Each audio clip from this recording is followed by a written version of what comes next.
본 방송에서 제공하는 투자 정보는 투자 판단에 대한 조언입니다.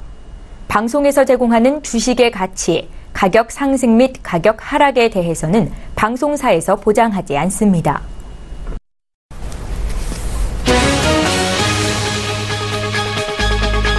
헤드라인 뉴스입니다. 미국 뉴욕 증시에서 주요 지수는 애플의 아이폰 판매 부진과 연방준비제도의 경기 낙관론 속에서 혼조세를 보였습니다. 뉴욕 증권거래소에서 다우존스 지수는 0.04% 상승한 2957.90의 거래를 마쳤습니다. 반면 S&P 500 지수는 0.13% 하락한 2388.13회, 나스닥 지수는 0.37% 밀린 6072.55의 장을 마치며 사흘 만에 최고치 행진을 끝냈습니다. 미국 연방준비제도가 만장일치로 기준금리를 동결했습니다. 연준은 그러나 최근 성장률 부진을 일시적인 것으로 판단하고 향후 점진적인 기준금리 인상 기조를 유지했습니다. 시장에 관심이 쏠렸던 보유자산 축소 가능성은 언급하지 않았습니다. 미국의 4월 민간 부문 고용이 지난 1분기보다는 뒷걸음쳤지만 월가 예상치를 소폭 웃돌았습니다. ADP 전미 고용 보고서에 따르면 4월 민간 부문 고용은 17만 7천 명 늘었습니다. 이는 월스트리트저널이 집계한 애널리스트들의 전망치 17만 5천 명을 웃돈 것입니다. 국제유가가 실망스러운 미국의 주간 원유 재고량 발표에도 소폭 올랐습니다. 뉴욕 상업거래소에서 거래되는 서부 텍사스산 원유 WTI 6월물은 전 거래일보다 0.3% 오른 배럴당 47달러 82센트에 거래를 마쳤습니다. 미국 에너지정보청에 따르면 지난주 원유 재고는 지난주보다 93만 배럴 감소한 5억 2,780만 배럴을 기록했습니다. 전문가들이 예상했던 감소폭은 230만 배럴이었습니다.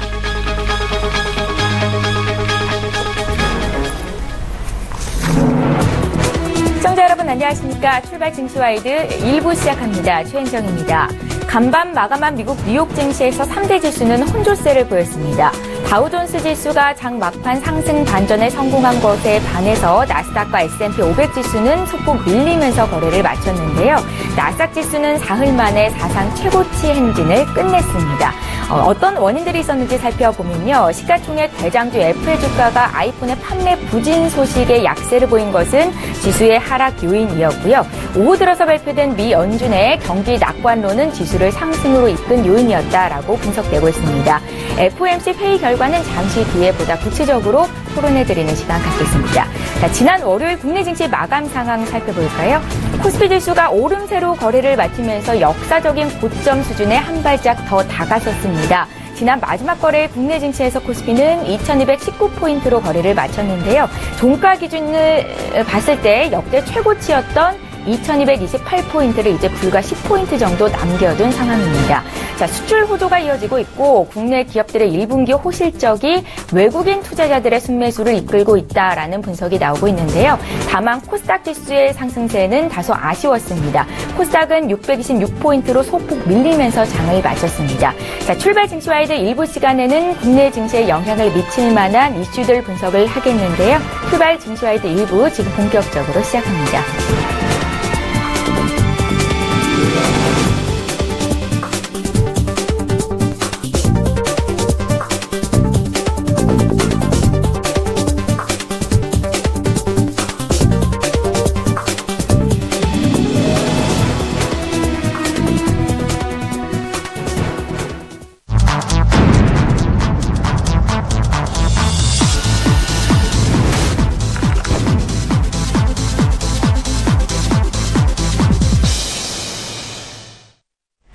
글로벌 주요 경제 인사들의 발언을 통해서 경제 흐름을 속 시원히 파헤쳐보는 시간인데요. 오늘 이 시간에는 고든자산관리의 이호룡 대표 모시고 자세한 이야기 듣겠습니다. 대표님 안녕하세요. 네, 안녕하세요. 예. 자, 먼저 오늘 첫 번째 라운드부터 시작해봅니다.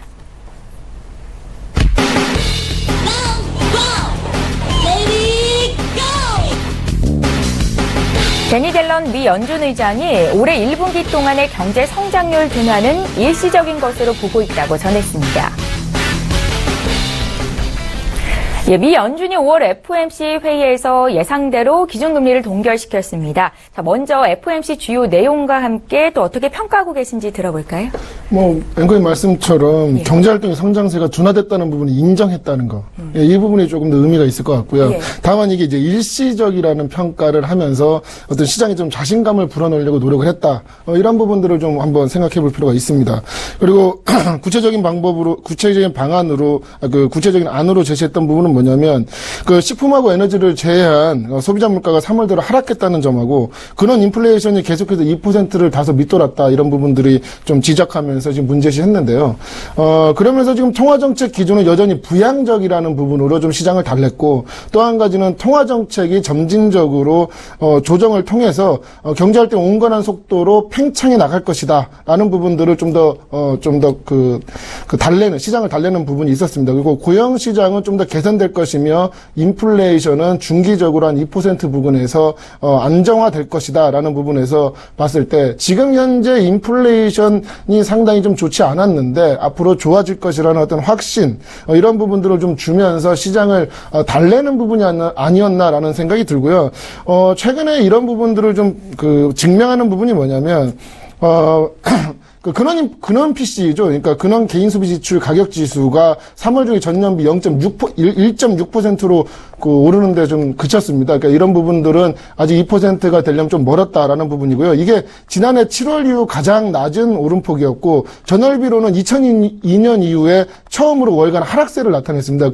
그런 의미에서 봤을 때 인플레이션이 2%가 되기가 이렇게 힘들다는 점을 인정했다는 부분이고요. 앞으로 연준은 2%를 높이기, 2%까지 목표를 맞추기 위해서 노력할 것이다. 이게 꾸준히 제기되어 왔던 대칭적 인플레이션, 물가 상승이니까요. 그러니까 이런 부분들을 같이 놓고 본다면, 앞으로 인플레이션에 대한 대책이 어떻게 나올 것인가를 계속 꾸준히 지켜본다면, 투자하시는데 좀 참고가 되지 않을까라는 생각이 듭니다. 예, 그렇다면 시장의 반응은 어떤지 좀 봐주십시오. 일단은, 아이러니하지만 자신감. 하나 있기 때문에 자신감에 대한 어떤 방점을 두면서 시장은 좀 소폭, 그러니까 원래 낙폭을 상당히 크게 키웠다가 자신감이 있다라는 측면에서 봤을 때 S&P하고 나스닥 같은 경우에는 소폭 축소하는 이런 모습을 보였고, 그다음에 지금 달러 강세가 지금 현재 또 두드러지고 있지 않습니까? 이런 부분들을 봤을 때 달러엔이 지금 6주 만에 최고치입니다. 112엔대고요. 112.70대고요. 유로 달러 같은 경우 1.0899거든요. 그러니까 이런 부분들은 달러가 다시 강해지고 있다는 면에서 봤을 때 트럼프가 달러와 강세가 싫다고 상당히 투덜댔었는데 다시 달러가 강세가 되면서 트럼프보다는 연준의 이킹이 시장에서 좀 영향력이 있다라는 부분들 좀 봐야 될 것 같고요. 애플이 정말 실망스러운 실적을 보여주지 않았습니까? 이런 부분에서 좀 적절한 코멘트였다라는 부분들이 얘기가 나오고 있습니다. 그리고 FOMC가 지금 6월을 포함해서 세 차례 인상을 계속 유지할 거라고 지금 얘기하고 있지 않습니까? 그런 부분들을 봤을 때는 시장 아직 경제 지표가 단기적으로 나쁜데 앞으로는 좋아질 것이다라는 어떤 자신감들이 계속 있다라는 부분들을 좀 강조하는 것 같고요. 시장에서도 그 부분을 상당히 반영하는 것 같습니다. 그러면서 금융업 지수죠. 그러니까 금리 인상 수혜 중에 금융업 지수 0.6% 상승하면서 이런 부분들이 좀 좋아지고 있고, 부동산 지수는 오히려 금리 인상 부분이 좀 취약하지 않습니까? 이런 부분에서 봤을 때 1.26% 좀 떨어졌습니다. 그러니까 이런 부분들을 잘 같이 놓고 본다면 앞으로 금융주 쪽에서 좀 초점을 맞출 필요가 있지 않냐. 그리고 이전에도 계속 올라왔던 부분이니까요. 여러분 보실 필요가 있고, 저는 미국채 수익률을 상당히 중요시하게 보는데요. 4.1bp 상승은 2.32%였습니다. 원래 2.3%를 넘지 못했거든요. 근데 바로 자신감 있다라는 얘기가 나오자마자 2.3%를 넘어서는 이런 상황이 벌어졌기 때문에 앞으로도 이게 상승할지는 좀 지켜봐야 될 것 같습니다. 다만 앞에서 제가 말씀드린 대로 인플레이션 문제가 지금 상당히 좀 심각하지 않습니까? 앞으로 인플레이션이 2%를 넘어설 수 있느냐에 대한 가능성을 앞으로 시장에서는 상당히 많이 초점을 맞출 텐데 30년물이 인플레이션을 반영하는 금리죠. 예, 근데 지금 현재 2.971% 아직 3%를 못 넘었습니다. 0.2bp 상승한 2.971이니까요. 3%를 넘지 못한다는 부분에 대해서는 시장에서는 인플레이션의 어떤 상승을 좀 부정적으로 보고 있지 않나. 이런 상황이 생각이 들고요. 이코노미스트들은 지금 1분기 GDP 상당히 부진했지 않습니까? 0.7%로. 근데 이 부분이 지금 현재 2분기에는 상당히 좀 상승할 것이다. 뭐 4%대 지금 얘기하고 있거든요. 그러니까 어마어마하다라는 생각이 드는데 모르겠습니다. GDP 나무가 지금 얘기하는 건 4.2%인데요. 지난번에 1월 달에서도 뭐 3%대 얘기하다가 쭉 내려서 0.5%까지 내렸거든요. 그러니까 앞으로는 GDP 나무를 좀 더 잘 봐야 될 것 같고요.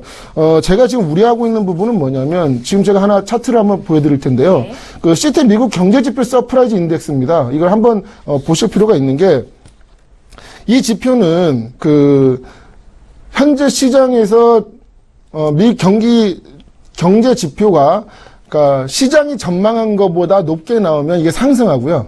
지금 현재 그 노란색 선이거든요. 근데 반대로 시장 전망보다 떨어지면 0 이하로 내려가면서 마이너스를 나타냅니다. 근데 최근 한번 보시면 급락하지 않습니까? 이런 급락 현상은 결국은 앞으로 미 증시의 영향은 좀 좋지 않을 것이다. 라는 부분들을 오히려 지표가 지금 얘기해주고 있거든요. 이런 부분들을 좀 참고하셔서 봤을 때 마냥 긍정적이지만 않다라는 부분을 생각하셔야 됐고요. 최근에 좀 봐야 될 지표 중에 참 중요했던 지표는 딱 하나입니다. 자동차 판매인데요. 자동차 판매 상당히 안 좋았습니다. 이 자동차 판매가 왜 중요하냐면 제가 지난번에도 제가 말씀드렸었는데 그 자동차 판매가 오토론이죠. 자동차 그 대출이 상당히 부실해지고 있습니다.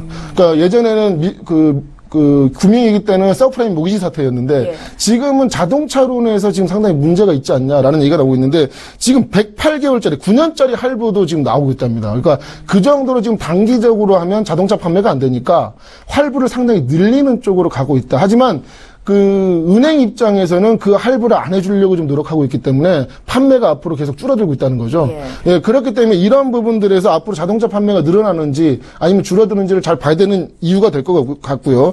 애틀랜타 연준에서 2분기 GDP 앞에 말씀드린 대로 4.2% 얘기했지만 결국 자동차 판매가 부실해지면 이게 한 20% 비중 차지하거든요. 그렇게 되면 자동차 판매가 부진하면 부진할수록 GDP 상승 경제 성장률은 떨어지니까 이런 부분을 봤을 때는 증시에는 안 좋죠. 자동차 판매 앞으로 나오는 데이터를 좀 잘 봐야 될 것 같고요. 그렇기 때문에 FOMC가 앞으로 6월 달에는 금리를 인상할 것이다라고 했지만 시장의 경제 지표가 정말 그렇게 자신감 있게 나올지는 앞으로도 좀 의문이다라는 생각이 봤을 때 상승이 랠리를 펼칠 정도로 좋진 않다라는 부분들 좀 참고하셔서 봐야 될 것 같고요. 그렇기 때문에 지금 현재는 금 가격이 좀 안전자산이 많이 떨어졌거든요. 조정을 많이 받았거든요, 최근에. 예. 근데 이게 달러 인덱스가 99대를 가지만 100대는 넘어가지 못했어요. 그렇기 때문에 달러를 오히려 좀 더 약세로 전환하는, 왜냐면 경제가 안 좋으니까요. 그러니까 아마 트럼프 입장에서는 그런 행동을 보일 텐데 그때는 오히려 금 가격이나 또 채권 가격이 다시 오르는 이런 현상이 벌어질 수도 있으니까 예. 저는 아직도 안전자산에 대한 부분은 해지 차원에서 일정 부분을 좀 보유해야 된다라는 생각이 듭니다. 예, 어느 정도는 조심을 해야 될 필요성이 있다라는 말씀이신 것 같습니다. 자, 미 연준이 기준금리를 시장의 예상대로 만장일치로 0.75에서 1.0% 수준으로 동결을 시켰습니다. 연준은 시장을 어떻게 판단하고 있는지 그에 따른 시장의 반응까지 저희 함께 살펴봤고요. 이제 두 번째 라운드로 넘어가 보겠습니다.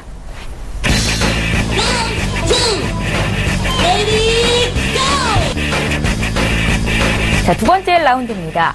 미국 에너지 업체 콘티넨탈 리소시스의 해롤드 햄 최고 경영자가 유가의 하방 압력이 있다. 다만 오펙의 감산 연장은 이미 기정사실이다라고 전했습니다. 예, 산유국들의 감산 합의가 잘 이뤄지고 있음에도 불구하고 지금 국제유가는 $50 아래에서 움직이고 있습니다. 자, 오늘 국제유가는 소폭 오르기는 했는데 WTI 기준으로 지금 배럴당 $47 수준에 머물고 있고요.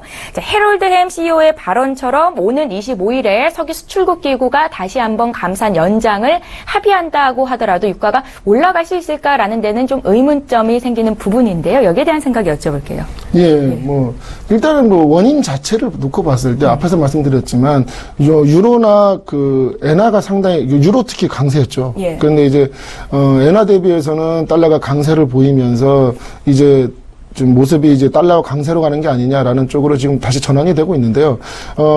유가 하락, 그러니까 유가와 달러와 강세는 시장 통념상 반대로 가지 않습니까? 뭐 달러가 약세가 됐을 때 유가가 올라갔는데, 문제는 꼭 그렇지만은 않았습니다. 최근에 보시면 알겠지만 달러가 강세일 때도 유가가 올랐거든요. 근데 문제는 뭐냐면 달러가 상승한 거에 대해서 유가가 지금 현재 상당히 취약한 환경에 있기 때문에 달러와 강세에 상당히 민감해져 있다는 거죠. 반대로 나가는. 그러니까 이런 부분들을 좀 같이 놓고 봐야 되는 상황이고요. 그 이유, 그러니까 그렇게 취약한 환경이 노출돼 있느냐라는 봤을 때 첫 번째가 뭐냐면, 뭐 누구나 다 아시겠지만 미국 셰일 오일 생산 아니겠습니까? 근데 좀 더 세부적으로 들어가 보시면요. 이번에 나온 지표를 보면 미국 셰일 오일 생산보다 멕시코만에서 생산된 원유가 더 많습니다.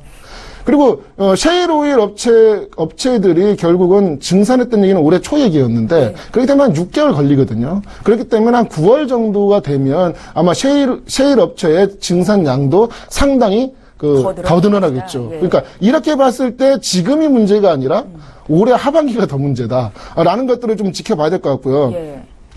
그렇기 때문에 뭐 지난번에도 제가 이 이슈 가지고 2월 달인가 한번 말씀드렸었던 건 뭐냐면 오펙이 감산 합의하면서 열심히 줄였던 거 이거 미국이 다 비중을 가져갔죠. 그러면서 감산 효과가 상쇄돼 버리는 뭐 이런 상황이 벌어졌고요. 그때는 인플레이션 전망이 상당히 좋았거든요. 그러면서 그래도 유가가 올라갈 거라고 좀 생각이 들었었는데 지금 PCE 물가를 봤을 때는 유가 상승은 좀 어렵다라는 생각이 들 정도로 좀 어렵고요. 두 번째는 뭐냐면 그 내전으로 인해서 생산량을 상당히 줄이던 리비아 있지 않습니까? 그리고 나이지리아. 지금 내전이 상당히 완화가 됐거든요. 그러면서 또 일평균 그 30만 배럴 정도를 추가 증산하겠다라는 얘기하고 이 얘기는 결국은 지금 현재 한 일평균 76만 배럴 하고 있는데요. 앞으로 8월까지 110만 배럴까지 하겠답니다. 이러면 뭐 감산료까지 오펙 회원국이거든요. 리비아가. 근데 이제 그 내전 때문에 감산 쿼터를 받지 않았어요. 이런 부분들이 결국 또 호재로 되면서 이 리비아는 상당히 이제까지 못 뽑아냈던 걸 열심히 뽑아내는 거. 그러니까 이런 부분에 대한 명분이 있죠. 하지만 감산을 하는 데 있어서 상당히 힘든 상황에 또 악재가 설상가상인 거죠. 거기다 뭐 지금 현재 나이지리아도 상당히 늘리고 있다는 부분. 이런 부분을 좀 같이 놓고 봐야 될 것 같고요. 미국 에너지정보청 EIA에서 지난번에 나왔던 4월 21일 주간 중에 그 미국 원유 생산량은 926만 5천 배럴입니다. 그러니까 지난 8월 하순 이후 가장 많았거든요. 그러니까 이런 부분들을 같이 놓고 봤을 때 지금 당장은 상승하기 참 어렵지 않나라는 생각이 듭니다. 그러면 앞으로의 유가 흐름은 어떨까요? 지금 47달러 선에 머물러 있는데 석유 수출국 기구가 원하는 거 50달러 이상 수준 아니겠습니까? 맞습니다. 어떨까요? 그러니까요. 그게 참 딱 집어서 말씀드리면 참 좋은데 일단은 원유 단기적인 가격을 말씀하시면 원유 투기 포지션들이 어디로 가고 있나를 좀 봐야 될 것 같아요. 그러니까 지금 현재 그 리비아 생산 확대에 대해서 원유 선물 시장에서 투기 포지션에 있는 사람들은 특히 롱 포지션이 2월 달까지 급증하거든요. 그러니까 이건 뭐냐면 2월 달까지 롱 포지션이 급증했다는 얘기는 앞으로 가격이 오를 거에 대해 베팅을 한 거죠. 그때도 60달러에서 65달러까지 막 전망을 했었거든요. 이게 시장이. 근데 이 사람들이 지금 리비아 생산 확대 얘기가 나오자마자 상당히 부정적으로 변했고 상당히 예민해졌습니다. 그걸 좀 보여주는 게 뭐냐면요. 그 일주일 동안, 그러니까 지난 25일부터 일주일 동안 WTI 그 브렌트유 선물 옵션 시장에서 지금 나오는 투기적 거래자들이 순매수 포지션을 1억 3,900만 배럴이나 축소했습니다. 이건 상당한 폭이고요. 주간 감소폭으로는 역대 최대치 가운데 하나입니다. 그러니까 이 정도로 많이 줄었다는 얘기는 앞으로 롱 포지션을 청산하고 그다음에 숏 포지션을 잡겠다. 라는 쪽으로 가고 있고 이 얘기는 결국은 유가가 상승하는 데보다는 하락하는 데 베팅하겠다는 거죠. 이게 단기적인 건가요? 장기적인 시각인가요? 그러니까 투기적 포지션들이 장기적으로 잡진 않죠. 그러니까 일단 단기적으로 봤을 때 상당히 리비아 생산 확대가 예민한 시장에서 예민한 반응을 보이고 있기 때문에 그러니까 단기적으로 오르기는 힘들 것이다. 하지만 장기적인 부분들은 어떻게 봐야 되냐면 지금 현재 산유국 감산 합의가 6월 달에 끝나지 않습니까? 그럼 앞으로 연장할 것이냐? 지금 현재 뭐 미 콘티넨탈 CEO 발언은 연장할 거다. 저도 연장할 거라 봅니다. 하지만 그러면 연장하는 것만으로도 상승할 거냐? 그건 아닙니다. 왜 그러냐면 지금 앞에서 말씀드린 대로 셰일 오일이 하반기에 상당히 늘지 않습니까? 그것뿐만 아니라 앞으로 그 오펙 회원국 중에 정말 살기 힘들겠다, 못 살겠다 하는 나라들이 정말 감산 합의에서는 합의를 하지만 뒤에서 다시 생산하는 이런 모습들이 나올 수 있거든요. 지금 당장 못 사니까요. 그러니까 어떤 방향으로 지금 나와야 되냐면 연준의 어떤 테이퍼링 할 때 보시면 알겠지만 목표를 이렇게 잡고 이거 될 때까지 난 하겠다. 이런 식으로 지금 OECD가 대책을 나눌 때, 내년 올해 12월까지 그냥 금리, 유가 생산을 좀 감축하겠다. 이게 아니라, 어느 정도, 그러니까 예를 들면 OECD 재고 목표를 5년 평균치까지 내리겠다. 예. 뭐 이런 모습들로 강하게 코멘트를 하지 않으면 시장에서 유가는 반응하지 않습니다. 그러니까 중요한 것은 앞으로 있을 오펙 회의에서 오펙의 코멘트가 단순히 12월까지 연장하겠다로 끝나버린다면 저는 유가 하락에 베팅해야 된다라는 생각이 들고요. 만약에 획기적인 안이 나왔을 때는 오히려 유가 상승은 기대해 볼 만하다. 왜냐하면 오펙이 그렇게 강력한 노력을 연준처럼 하겠다는 거거든요. 예. 그러니까 그런 부분들을 좀 같이 놓고 봐야 앞으로 장기적 상승인지 장기적 하락인지 알 수 있고요. 일단은 인플레이션, 미국의 중요한 거는 개인 소비 지출, PCE죠. PCE가 오르지 않는다는 부분. 그러니까 소비가 축소됐다는 부분이 앞으로 정말 자네들이 말한 일시적인지 아니면 제가 생각하는 장기적인지를 봤을 때 장기적이라면 유가 상승은 좀 제한적일 거다. 거기다 중국발 지금 현재 위험, 리스크가 있지 않습니까? 중국에서도 지금 생산이 상당히 줄어들고 있거든요. 그러니까 중국이 생산이 살아나고 있느냐를 또 한번 봐야 되는 이런 상황이기 때문에 급격한 상승은 좀 제한적이다. 하지만 하방은 어느 정도 열려있다. 하지만 폭락의 의미는 아니라는 거죠. 예. 또 국내 원유 상품 시장 투자하시는 분들도 일단은 하방으로 잡고 투자를 하시는 게 옳겠네요?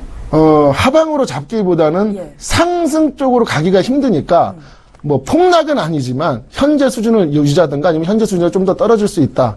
그 이후에 코멘트를 확인하셔라. 라는 부분들을 좀 말씀드리고 싶습니다. 예, 잘 알겠습니다. 자, 오늘 이호룡의 돌직구 시간에는요, 국제유가 앞으로 어떤 방향으로 갈 것인지 자세한 말씀 들어봤습니다. 고든 자산관리 이호룡 대표 모시고 들었습니다. 잘 들었습니다. 감사합니다.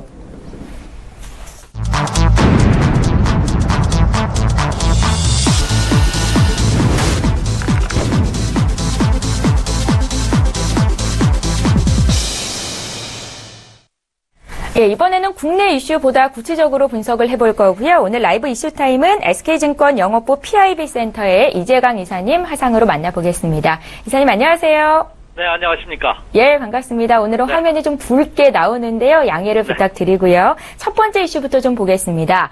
반도체주로 대표되는 우리나라의 삼성전자와 SK하이닉스의 주가가 요즘 유독 눈에 띄는 상황이죠. 삼성전자는 역사상 최고가를 계속해서 경신을 하고 있고요. 자, 이런 가운데 메모리 반도체 시장의 슈퍼 호황이 얼마나 더 지속이 될 것인가, 여기에 대해서는 물음표가 있는 것 같기도 합니다. 이사님의 의견은 어떠신가요? 네, 자, 이제 계절의 여왕이라는 5월달이 이제 본격적으로 시작이 됐습니다. 자, 5월달에 시작되면서 이제 국내 시장도 지난 4월의 위기설을 완전히 뒤로하면서 사상 최고치 돌파 가능성에 한층 더 무게중심이 실리고 있는 그런 모습을 보여주고 있습니다. 자, 코스피 종합지수가 2200포인트를 돌파함으로써 이제는 2300포인트, 2400포인트까지도 일부 애널리스트들의 전망이 나오고 있는 것이 현실입니다. 그 와중에 삼성전자를 포함한 반도체 관련주들의 주도가 자리 잡고 있죠. 자, 반도체 관련주도 일부 슈퍼 호황이 이어지고 있는데요. 이 호황이 언제까지 갈 것이냐에 관심이 모아지고 있는 것이 사실입니다. 특히 최근 들어서 국내 기업들의 실적이나 경제 전망을 보면은요, 지난 1, 4분기에 경제 전망이 오히려 증가되는 수출이 호조를 보이는 그런 모습이 나타나고 있습니다. 특히 그 수출 호조에는 당연히 반도체 업황의 호조가 호황이 주역으로 부상되는 그런 모습을 보여주고 있죠. 이미 지난해 연말 올 연초에도 2017년도 한 해를 주도할 수 있는 업종과 산업을 전망하라 하는 말씀을 드리면서 전망해 본다면 역시 4차 산업 관련주들이 장을 이끌 것이라는 말씀을 드렸는데 이 4차 산업 관련주의 핵심 주가 반도체 관련주라는 점이 현실적으로 나타나고 있는 것이 아닌가 생각이 됩니다. 여러분도 아시다시피 4차 산업혁명하면 인공지능이라든지 클라우딩 컴퓨터가 축이 되고 있죠. 여기에는 당연히 반도체가 수혜가 예상되고 있고요. 그리고 최근 들어 중국에서 스마트폰과 PC 등이 크게 수요가 증가되는 그런 모습을 보여주고 있는데요. 이로 인해서 반도체 가격이 상승하는 것도 반도체 업황의 호황으로 이어지고 있는 그런 모습이죠. 그래서 여러분도 아시다시피 삼성전자가 사상 최고치를 기록하면서 지난 1, 4분기에 영업이익이 무려 10조 원에 육박하는 그런 모습을 보였고요. 2위 업체인 SK하이닉스도 1분기 영업이익이 2조 원대로 훨씬 뛰어넘으면서 2조 4천억 원대로 사상 최고치를 기록하는 그런 모습을 보여주고 있다는 점입니다. 따라서 이 반도체 업황의 호조가 당분간 이어질 것이라는 그런 기대감이 확산되고 있다는 점도 국내 시장에 긍정적인 요인으로 작용하는 그런 모습이죠. 물론 일부 의견은 이제 이 반도체 화랑이 거의 막바지에 막바지로 치닫고 있는 것이 아니냐. 특히 올 하반기부터는 수요가 공급을 밑도는, 다시 말해서 공급이 수요를 초과하는 그런 현상이 나타날 가능성이 높다. 또한 반도체 가격 상승으로 인해서 일부 전자기기 업체의 그 마진이 줄어드는 압박 요인으로 작용하고 있기 때문에 올 하반기부터는 전자기기 판매가 크게 감소할 것이다 하는 의견도 제시되고 있습니다. 그리고 또 하나는 중국이 최근 들어서 굴기 작업을 계속하고 있죠. 특히 반도체 분야에 엄청난 투자를 정부가 하고 있습니다. 이로 인해서 중국 시장의 그 맹추격이 거의 가시권에 들어온다면 반도체 가격의 상승은 1달러 꺾일 수밖에 없지 않느냐 하는 의견들이 제시되고 있습니다. 하지만 투자자분들이 주의할 점이 있습니다. 제가 이 시간을 통해서도 여러 차례 강조해드렸습니다만 투자는 그렇죠. 분석이나 관망이나 예측이 아니라 대응이라는 점이죠. 현재 반도체 시장이 어디까지 갈지, 그것이 주시장에서 언제 꺾일지 그것은 아무도 알 수 없습니다. 다만 우리 투자자들이 할 수 있는 것은 꺾이는 모습을 예상하고 매매하는 것이 아니라 확인하고 매매하는 것이 정석이라고 본다면 미리 반도체 가격이 꺾일 것이다, 반도체 업황이 불황을 보일 것이다, 상투칠 것이다, 이런 예측에 의한 매매 투자 전략은 전혀 도움이 되지 않는다는 점이죠. 현재는 이미 상승 기조가 그대로 유지되고 있고 반도체 업황의 호황이 1분기에서 2분기도 이어질 가능성이 크다는 점을 감안해 본다면 추세적인 매매 전략 그리고 추세 이탈을 확인한 연후에 매도해도 늦지 않는다는 점입니다. 그렇다고 본다면 현재 이어지고 있는 이 반도체 업황의 호황은 당분간 더 지속될 가능성이 높지 않을까 이렇게 예상이 됩니다. 예, 반도체 시장의 슈퍼 호황이 언제까지 지속이 될 수 있겠습니까? 라고 질문을 드렸는데 일단 투자는 대응의 영역이기 때문에 앞으로는 위쪽으로 열어두고 투자를 하면 좋겠다라는 생각이 들었습니다. 다음 이슈로 좀 넘어가 볼게요. 자, 국내 은행들이 1분기 기준으로 올해 6년 만에 최대 단기 순이익을 기록했다는 소식입니다. 이 같은 실적 호조를 이끌어낼 수 있었던 배경에 대해서 좀 여쭤볼 거고요. 최근 코스피가 역대 최고 수준으로 올라오면서 금융주 또 증권주에 대한 관심도도 높은 상황인데 투자의 관점에서는 어떻게 전망을 하고 계신지도 여쭤볼게요. 네. 보편적으로 지수가 상승하고 상승 기조로 이어진다면 지수 관련 대형 종목군들이 장애 주도주로 부각되는 것이 현실입니다. 그래서 앞서서도 지난 4월 말 5월 초에도 이미 여러분에게 언급해 드린 바와 같이 지수가 상승한다면 은행과 증권 같은 역시 지표 종목군들을 관심을 두자 하는 말씀을 많이 드렸었는데 그것이 현실적으로 나타나고 있습니다. 그리고 지표적으로도 나타나고 있죠. 은행주들이 이 비상이라는 표현을 쓸 정도로 은행주 1분기 순이익이 무려 4조 원대를 넘어서면서 지난 2011년 이후 6년 만에 최고치를 경신하고 있는 그런 모습입니다. 은행주들은요 6년 만에 최대 단기 순이익을 달성을 했는데요. 은행업종의 1분기 실적을 보면은요 4조 3천억 무려 지난해 대비해서 49%, 50% 가까이가 크게 증가하는 그런 모습을 보여주고 있다는 점입니다. 물론 아직까지는 잠정치입니다. 그래서 조만간 이 단기 순이익 확정치가 나온다면 이 정도 것이 전망이 된다고 본다면 그렇죠? 올 한 해 은행업종의 그 순이익과 매출액, 단기 순이익 증가율은 역시 신고가를 경신할 가능성이 굉장히 크다 이렇게 말씀드립니다. 그 가장 큰 이유가 그동안 금융권에 발목을 잡았던 조선과 해운업종의 이 대손 충당 비용을 지난해 모두 처리한 것이 가장 큰 순이익 증가 요인으로 작용하고 있는 그런 모습입니다. 여기다 좀 더 디테일하게 은행업종의 순이익 그 급증 원인을 한번 살펴보도록 하겠습니다. 그 원인을 보면은요, 첫째가 환율 하락에 따른 외환과 파생의 이익이 발생했습니다. 약 7천억. 그리고 대출 채권 매각으로 인해서 한 2천억. 그리고 투자 수익 처분으로 해서 한 2천억 등 일회성 자금도 일부 증가로 인해서 순이익이 증가된 것이 사실입니다. 그런데 이것 이외에도 특수은행을 중심으로 한 대손 비용이 감소가 무려 1조 원이나 됩니다. 비용 감소가 요인이. 그리고 이자 수익이 약 8조 8천억 원. 순이자 마진이 한 0.03% 개선되는 그런 모습을 보면서 총체적으로 은행주들의 순이익과 마진이 크게 증가되는 그런 모습을 보이고 있다는 점입니다. 여기에다가 올해 미국이 2차례 정도의 금리 인상이 확 실시되고 있습니다.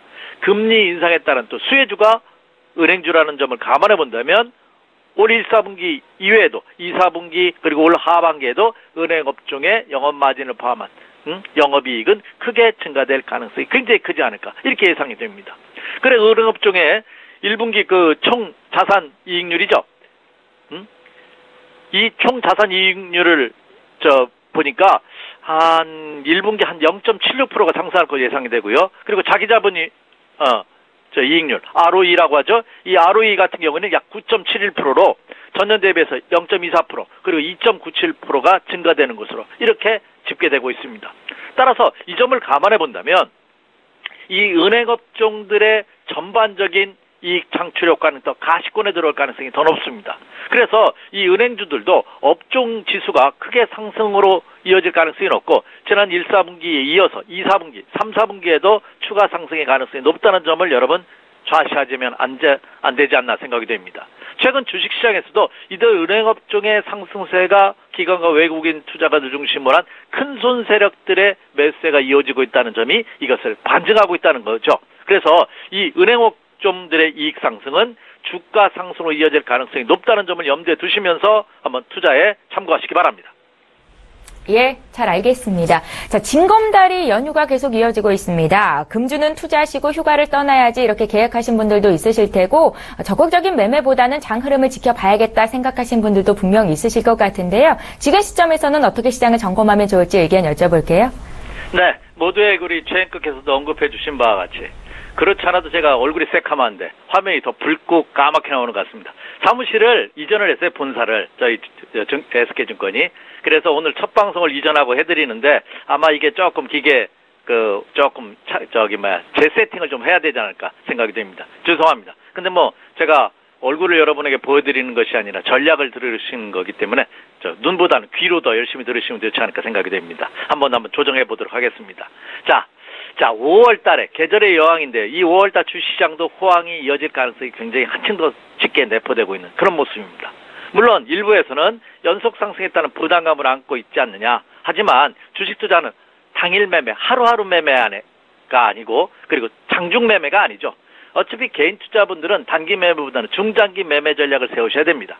다시 말씀드려서 내가 오늘 재수 없이 최고점에 매수했다 하더라도 갖고 있기만 하면 수익을 낼 수가 있다면 그 장이 상승기조고 실질적으로 일반 투자자들한테 도움이 되는 장이라는 거죠. 근데 지금의 장의 모습을 보면 설사 내가 재수 없이 장중에 최고점에 매수했다 하더라도 갖고 버티기만 한다면 수익을 낼 수 있는 장이죠. 이것이 바로 상승기조입니다.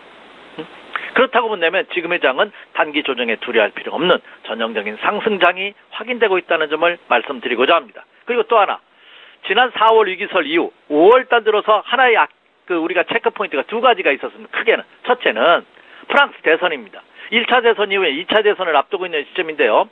2차 대선에도 우려감이 그렇죠? 그 리스크가 감소되는 모습을 보이고 또 하나는 오늘 새벽에 끝난 미국 시간으로 어제 끝난 FOMC 회의 결과가 있습니다. 여기에서 우리의 예상치대로 올해 한 2차례 금리 인상 그러니까 금리가 동결되고 있고요. 미국이 1, 4분기 경기가 예상치보다는 다소 감소했습니다만은 그러나 걱정할 수가 없다. 노 프라블럼이라는 것을 FOMC에서 확인해준 그런 모습을 보였다는 점입니다. 그렇다고 본다면 국내 증시도 이 여건에 발맞춰서 추가 상승의 가능성이 상당히 높다. 상대적으로 미국이나 유럽이나 일본 같은 선진국 지수에 비해서 상대적으로 오름폭이 적었다는 점 또한 매력이 아닐까. 그래서 최근 들어서 외국인의 매수세가 다시 집중화되고 있는 현상이 바로 여기에 있다 이렇게 말씀을 드립니다. 그렇다고 본다면 오늘 투자 전략 더군다나 오늘 목요일입니다. 내일 금요일이고요. 내일부터 또 어린이날, 어버이날에서 연휴가 이어집니다. 그리고 다음 주에는 또 대선이 있습니다. 그러니까 오늘부터 해서 다음 주 초까지는 연휴가 겹치기 때문에 거래량이 크지 않을 것입니다. 그렇다면 오늘의 전략은 딱 기다렸다 매매하는 전략 그리고 작은 물량으로도 장중 급등락이 예상되고 있기 때문에 이 점을 착안한 매매 전략을 세우시면 좋지 않을까 생각이 되고요. 여전히 지금의 장은 상승기조가 이어지고 있다는 점 꼭 명심하시기 바라고 상승기조가 이어지고 있다는 것은 현금 비중보다는 주식 비중을 더 늘려야 되는 그래서 갖고 있는 주식을 조금 수익이 났다여 매도하지 마시고요. 끝까지 가지고 간다, 끝까지 먹겠다는 그런 전략으로 임해야 되는 장이다 하는 점입니다. 따라서 금일장 뭐 상승하고 있을 때 추격 매수할 필요는 없지만 조정은 물량을 늘리는 매수 마인드 전략으로 임해 주십시오, 이렇게 말씀을 드립니다. 자, 그리고 여러분이 또 궁금해하시는 종목. 자, 지수는 이제 상승하겠다는 것은 알겠다. 그럼 이제 뭐죠? 궁금한 게 뭐를 사겠느냐 이거죠. 사시죠. 무엇을 사야 되느냐 하는 겁니다. 아무리 상승장이라 하더라도 지수는 올라가는데 내 종목만 빠지는 경우가 있습니다. 또 반대로 지수가 연일 하락을 해요. 근데 내 종목은 연일 상승합니다. 그런 경우가 있죠. 지금의 장은 지수는 연일 신고가 행진을 펼치고 있는데 내 주식은 왜 안 올라가냐 하는 이런 아쉬움을 겪고 계신 분이 있을 겁니다. 물론 일부 종목별로는 교체 매매를 해야 되겠지만 대부분의 종목은 그냥 갖고 버티시기 바랍니다. 왜? 순환매가 돌 것입니다. 그렇기 때문에 내가 주도주를 갖고 있지 못하다 하더라도 두려워하지 마시고요. 갖고 있는 종목 홀딩하시는 전략. 다만 추가 잔금이라든지 신규 매수를 고려하고 계시는 분이라면 주도주를 집중적으로 공략하는 것이 원칙이라는 점입니다. 자, 그렇다면 주도주는 무엇이냐? 자, 여러 차례 강조해드렸습니다. 오늘 장의 매수 관심 주도주도 역시 반도체가 이끌어갈 가능성이 높습니다. 오늘 장에서 보면 그제죠. 어제가 이제 석가탄신일이었기 때문에 시장했고 그제 상승했던 삼성전자를 포함 반도체 관련주도 오늘은 조정을 받을 가능성은 없습니다. 왜? 상승을 했기 때문에 조정 시 역시 매수 전략 반도체 관련주 눈여겨보시기 바라고요. 그리고 앞서서도 이슈에서도 점검해드렸다시피 지수가 상승 기조로 한다면 은행 눈여겨보셔야 됩니다. 은행은 시중은행이 좋습니까? 지방은행이 좋습니까? 시중은행, 지방은행 전혀 상관이 없습니다. 관심 가져보시기 바라고요. 자, 그리고 지수가 또 상승한다면 여러분 제가 방송한 저희 회사를 포함해서 증권회사들 영업이익과 매출에 크게 증가가 예상이 되죠. 증권업종들 역시 눈여겨보시기 바라고요. 그리고 여전히 삼성전자가 이번에 지주사를 한다 안 한다 결국 안 하는 것으로 귀결남에 따라 삼성전자는 급등하고 삼성물산은 크게 하락하는 그런 이슈를 겪었습니다만 역시 그룹의 지주사들 대표적인 그 그룹의 지주사들은 역시 눈여겨보시는 그런 전략이 필요하지 않을까. 이들 지주사들 업종 대표주들이 대부분 매출과 순이익이 크게 증가되고 있고 그리고 지주사에 딸려있는 계열사들 있죠. 관계사들의 매출이 크게 증가되고 있기 때문에 매출액과 순이익이 지속적인 상승 그리고 그것은 주가의 상승으로 이어질 가능성이 없다. 그래서 이들을 종목을 중심으로 해서 포트폴리오를 계속해서 구성하시는 이런 매매 전략으로 임하신다면 큰 무리는 없을 것이다. 이렇게 예상이 됩니다. 단기 조정에 두려워할 필요 없는 상승장이다. 이렇게 조언을 하셨습니다. 꼭 기억하시기 바랄게요. 이사님 사무실 분위기가 굉장히 쾌적해졌습니다. 이전 축하드립니다. 다음에 또 뵙겠습니다. 고맙습니다. 감사합니다.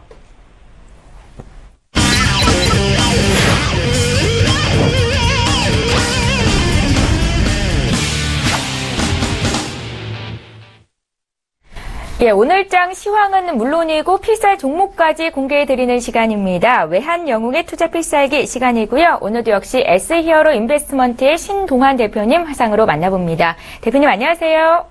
안녕하세요. 반갑습니다. 오늘도 구체적인 시황 흐름 여쭤보기에 앞서서 먼저 수익률 점검부터 하겠습니다. 앞서 추천해 주셨던 필살 종목들의 수익률 현황 함께 보시죠. 외환영웅님의 종목들 대부분 높은 수익률을 기록하고 있는 상황입니다.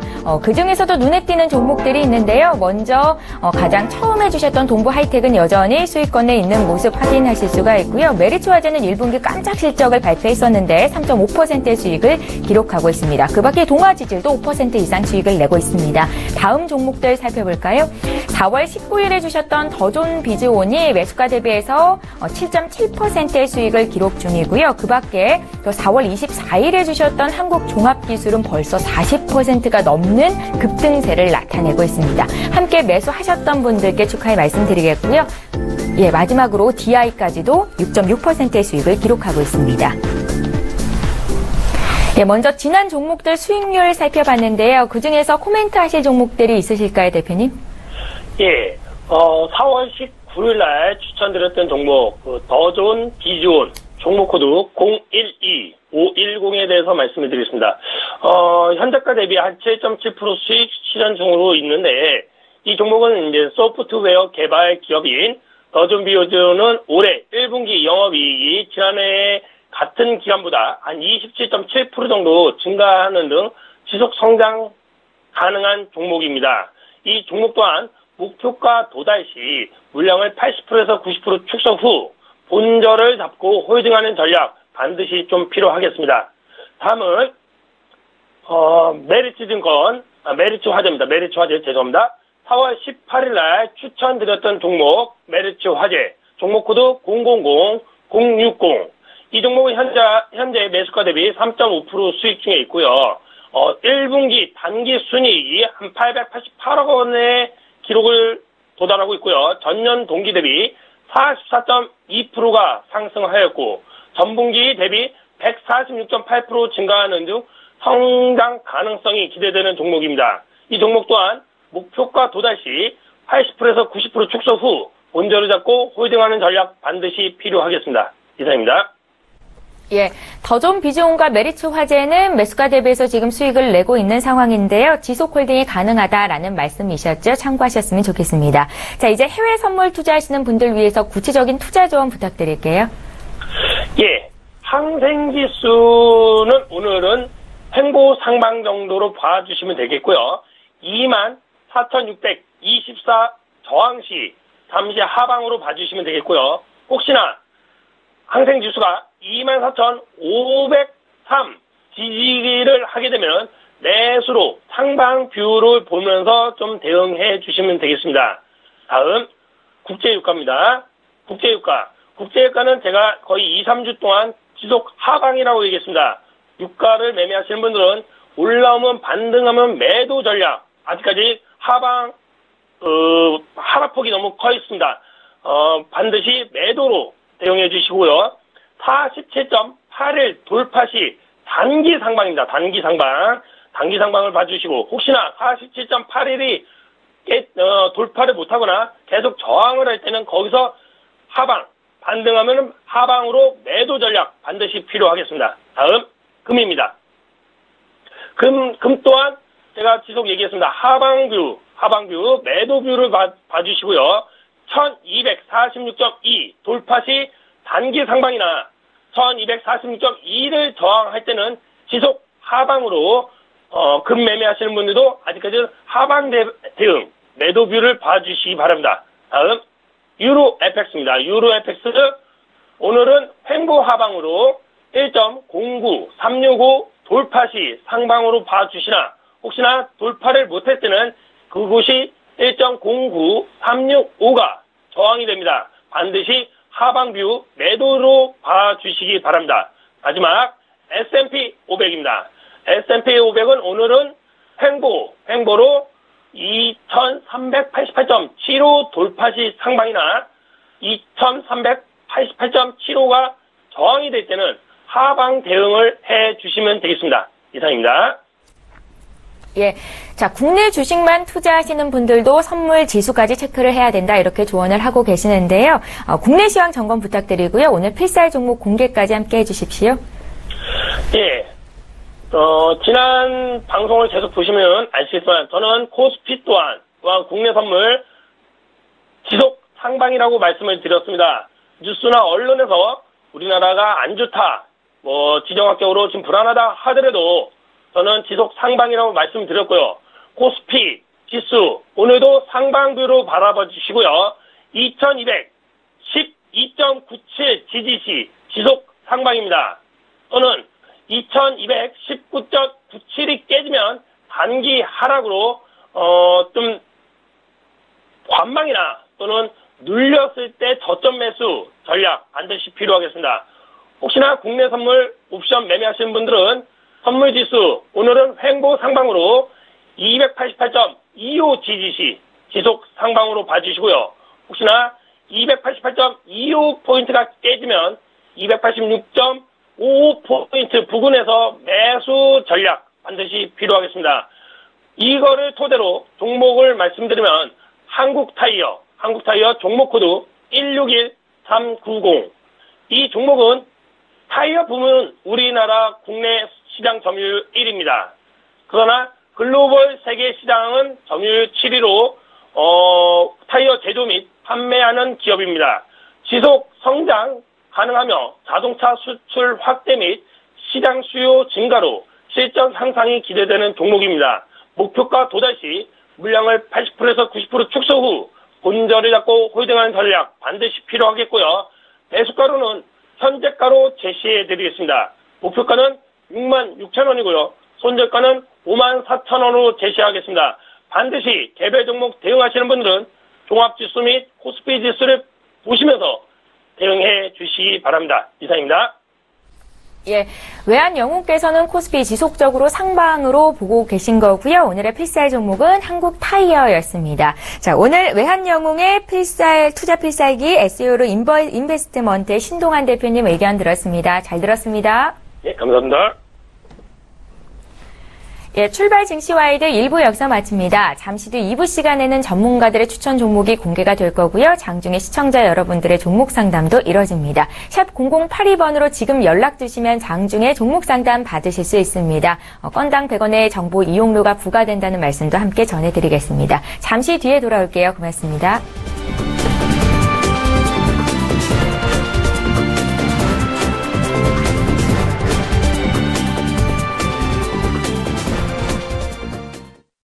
본 방송에서 제공하는 투자 정보는 투자 판단에 대한 조언입니다.